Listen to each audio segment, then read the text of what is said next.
洪台小溪两日瓦近台南市已经宣布初五停班停课。不过，台南这个龙山宫两日早就决定对这洪台来扰乱，主回收的照单柜互洪线倒。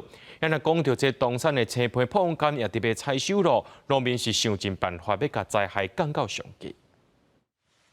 原本建造单大家真气派，不过顶悬的大仙翁仔竟然互风渗倒去，甚至煮回收的单嘛互风吹甲东倒西歪，规个害了了。这个龙山宫让47档总算搁要做少，估计开上千班，煞拄着风台来扰乱。建设主委指出，前几工已经有请工人先来拆1/3，每户规个拆落来就规个倒去啊。庙方讲因会赶紧修缮恢复，要甲建设圆满完成。我知讲风险大足悬，所以2、3工就一直吹。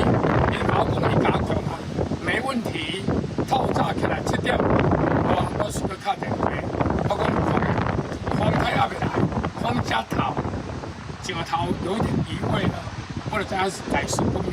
风台上头，你无拆开吼，足危险啦。 同款的受到风台影响的，也有农产品，大粒青景岩的青皮碰柑，伫咧树仔顶头，准备采收。台南东山区的碰柑当进入产季，各农因拢心惊惊，透早赶紧去横用竹架固定果树，就惊风上头，水果拢落落来。要采收期啊，少摇的就落到规土骹。然后这山坡地无大人用的防风网，交咱平地，你种一寡cây类的啦、菜类的，无共。个风台要来，咱嘛无法度啊。